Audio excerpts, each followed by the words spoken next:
प्यारे साथियों, तो कैसे चल रही है आप लोगों की बोर्ड की तैयारी। आई होप आप बहुत अच्छे ढंग से तैयारी कर रहे होंगे।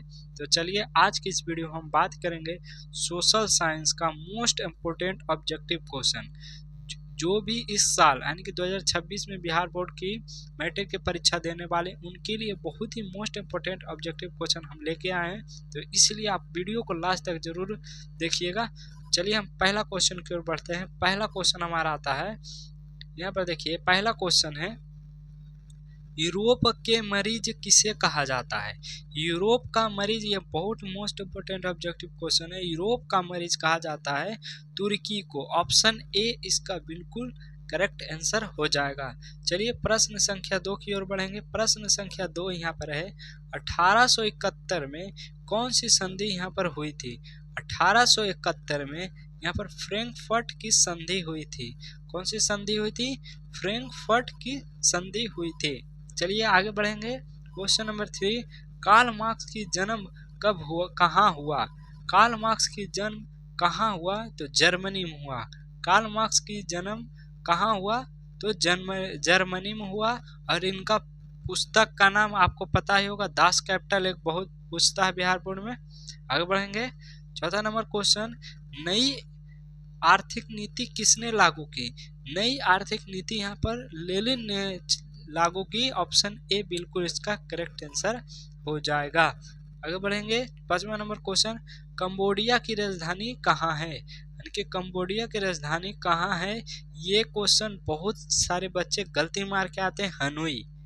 बहुत सारे बच्चे, क्योंकि हम देखे हैं गोल्डन क्वेश्चन बैंक में और भी क्वेश्चन बैंक में हम देखें इसका आंसर हनोई दिया है, लेकिन ये बिल्कुल गलत आंसर है। इसका सही आंसर है नो पेन। क्या हो जाएगा? No pain. बी इसका बिल्कुल करेक्ट आंसर हो जाएगा। इसलिए आपको यही वाला याद रखना है, वो वाला नहीं होगा। आगे बढ़ेंगे। 6ठा नंबर क्वेश्चन, सविनय अवज्ञा आंदोलन कब शुरू हुआ। यहाँ पर सविनय अवज्ञा आंदोलन 1930 ईस्वी में शुरू हुआ था। किसने किया था? तो महात्मा गांधी ने किए थे।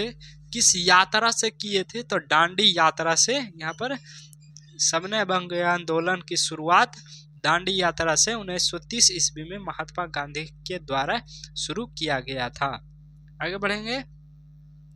7वां नंबर क्वेश्चन, फूट डालो और राज करो की नीति किसने अपनाई। फूट डालो और राज करो की नीति यहाँ पर अंग्रेजों ने यहाँ पर लागू की थी, यानी नीति अपनाई थी। आगे बढ़ेंगे। 8वां नंबर क्वेश्चन, सविनय अवज्ञा आंदोलन की शुरुआत किस यात्रा से हुई थी। यहाँ पर यह क्वेश्चन आ गया, सविनय अवज्ञा आंदोलन की शुरुआत किस यात्रा से की थी। यहाँ पर दांडी यात्रा बिल्कुल करेक्ट आंसर यहाँ पर हो जाएगा। आगे बढ़ेंगे।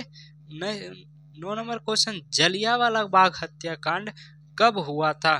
तो जलियांवाला बाग हत्याकांड 13 अप्रैल 1919 में अमृतसर के एक जलियांवाला बाग में हुआ था। 13 अप्रैल 1919 जनरल ओ डायर के आदेश पर यहाँ पर गोली चलाई गई थी। भारतीय कम्युनिस्ट पार्टी की स्थापना कब हुई। भारतीय कम्युनिस्ट पार्टी की स्थापना 1925 ईस्वी में हुई थी। ऑप्शन ए इसका बिल्कुल करेक्ट आंसर हो जाएगा। आगे बढ़ेंगे। Tata iron and steel company की स्थापना की गई। Tata iron and steel company की स्थापना 1907 ईस्वी में किया गया था, जमशेदजी टाटा के द्वारा 1907 में। वाष्प चलित रेल इंजन का आविष्कार किया था। यहाँ पर बहुत सारे बच्चे फंसते हैं और जेम्स वाट यहाँ पर मार के चलाते हैं, जो कि बिल्कुल गलत आंसर। क्योंकि यहाँ पर वाष्प इंजन की बात आएगी तब जेम्स वाट होगा, लेकिन यहाँ पूछा वाष्प चलित रेल इंजन। वाष्प चलित रेल इंजन की जो स्थापना की थी, यानी कि आविष्कार किए थे, वह जॉर्ज स्टेफेसन ने किए थे। जॉर्ज स्टेफेसन। बी सी इसका बिल्कुल करेक्ट आंसर हो जाएगा। जेम्स वाट यहाँ पर नहीं होगा। हाँ, वाष्प इंजन की बात आएगी तब जेम्स वाट होगी, लेकिन वाष्प चलित रेल इंजन की बात आएगी तो जॉर्ज स्टेफेसन ने किए थे। ऑप्शन सी बिल्कुल इसका करेक्ट आंसर हो जाएगा। 13 नंबर क्वेश्चन, सौर ऊर्जा निम्नलिखित में कौन सा संसाधन। सौर ऊर्जा मानवकृत है, नहीं। नवीकरणीय, हाँ ये नवीकरणीय है। अनवीकरणीय अजैव नहीं होगा, यहाँ पर होगा नवीकरणीय। क्या हो जाएगा? नवीकरणीय। आगे बढ़ेंगे। 14 नंबर क्वेश्चन, काली मिट्टी उपयुक्त है, यानी कि काली मिट्टी किस फसल के लिए उपयुक्त थे? तो कपास यानी कि रुई के लिए उपयुक्त थे। काली मिट्टी यहाँ पर सबसे ज्यादा, काली मिट्टी में कौन सा फसल उपजाया जाता है? तो कपास यानी कि रुई की खेती की जाती है। हीराकुंड परियोजना किस नदी पर है? हीराकुंड परियोजना नदी किस नदी पर है? तो महानदी नदी पर है। ऑप्शन ए इसका बिल्कुल करेक्ट आंसर हो जाएगा। आगे बढ़ेंगे। सुंदरबन है, सुंदरबन कहाँ है? सुंदरबन पश्चिम बंगाल में है बाबू, जितने भी याद कर लीजिएगा। सुंदरबन जो है यहाँ पर पश्चिम बंगाल में है, जिसको डेल्टा भी बोलते हैं। सुंदरबन डेल्टा कहाँ है? तो पश्चिम बंगाल में। आगे बढ़ेंगे।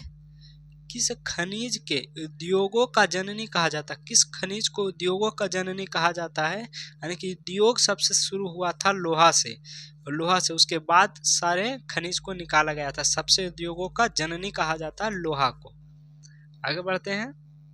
चावल एक है, चावल क्या है? एक खरीफ फसल है।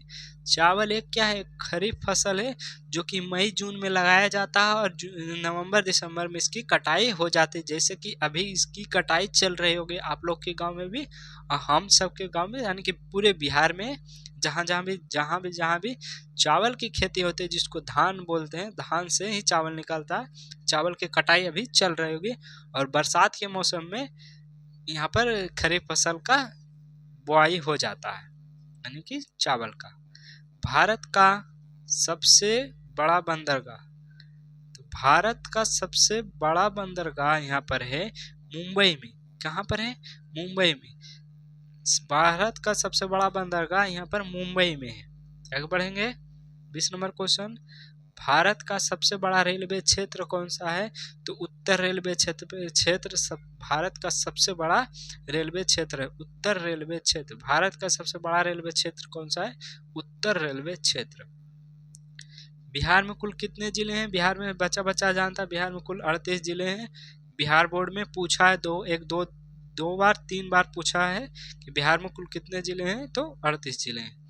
बिहार में कौन सा जिला जूट का सबसे बड़ा उत्पादन, यानी कि बिहार का कौन सा ऐसा जिला है जो जहां जूट का उत्पादन सबसे ज्यादा होता था? पूर्णिया में। कहाँ था? पूर्णिया। सी इसका बिल्कुल करेक्ट आंसर हो जाएगा। बिहार के शोक किस नदी को कहा जाता है? बिहार का शोक, शोक कहने का मतलब दुख हो गया कि बिहार को कौन सा नदी है जिसको दुख हमेशा देता है? तो वो है कोसी नदी। क्यों? क्योंकि इसके वजह से हमारे उत्तर बिहार में, दक्षिण बिहार में तो उतना बाढ़ नहीं आता, लेकिन उत्तर बिहार में सबसे ज्यादा बाढ़ कोसी नदी के कारण ही पूरा डूबा रहता है। ये बाढ़ लगभग हर एक साल आता है, ऐसा नहीं कि एक साल आया एक साल नहीं आया, हर एक साल आया। दुर्भाग्य ये है कि इस पर अभी तक कंट्रोल सरकार के द्वारा अभी तक नहीं किया गया। लगभग हर एक साल बाढ़ आ ही जाती है और इसलिए बिहार का शोक यानी बिहार का दुख जो बताया जाता है वो कोसी नदी को यहाँ पर बताया जाता है। बिहार के विकास के बिना भारत का विकास असंभव नहीं है, यह कथन किसका है? बिहार का विकास यानी बिहार का विकास जब तक नहीं होगा, जब तक भारत का भी विकास नहीं होगा। ये कौन से कहते हैं? ये डॉक्टर APJ अब्दुल कलाम आजाद ने किए थे, जो कि एक साइंटिस्ट और हमारे माननीय राष्ट्रपति भी भारत के थे। 25 नंबर क्वेश्चन देखते हैं। भारत में सर्वप्रथम राष्ट्रीय आय का अनुमान कब लगाया गया?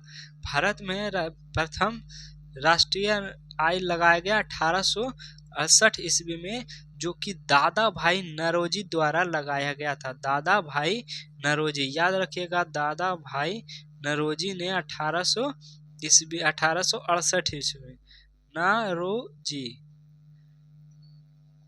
नौरोजी दादा भाई नौरोजी ने लगाए थे। आगे बढ़ेंगे। 26 नंबर क्वेश्चन। भारत में गणतांत्रिक संविधान लागू किया गया, यानी कि कब किया गया? तो 26 जनवरी 1950 में भारत में गणतांत्रिक संविधान लागू किया गया। इसलिए हम गणतंत्र दिवस के रूप में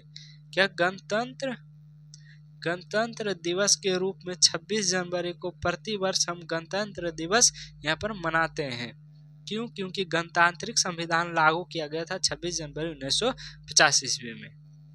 सुनामी का प्रमुख कारण क्या है? सुनामी कब आता है? सुनामी आता है समुद्र में भूकंप आने के कारण। आप लोग सोचे होंगे कि धरती पर भूकंप आता है तो समुद्र में भी, समुद्र तो धरती पर ही है, तो उसके कारण नहीं, समुद्र का एक अपना भूकंप होता है जो कि उसके अंदर आता है, जिसके कारण यहाँ पर सुनामी आती है, जिसको लहर बोलते हैं कि लहर आ गया और पूरा पूरा देश डुबा डाला। जो कि समुद्र के किनारे जितने भी हमारे राज्य हैं, देश हैं, उन पर ही सुनामी आती है और बाकी जगह सुखाड़ आती है क्योंकि वहाँ पानी का कमी है।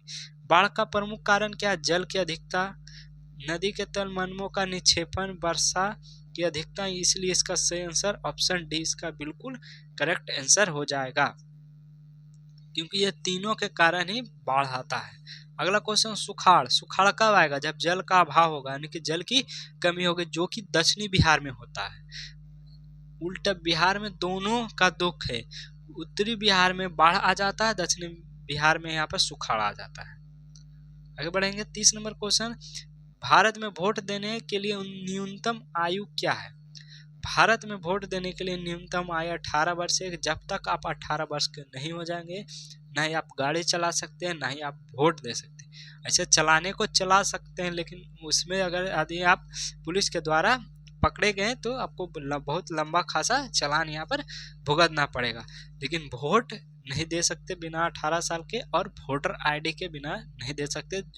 जबकि अभी इसी साल यानी कि 2025 में ही कुछ दिन पहले 6 नवंबर 7 नवंबर को यहाँ पर बिहार में विधानसभा का यहाँ पर चुनाव हुआ था।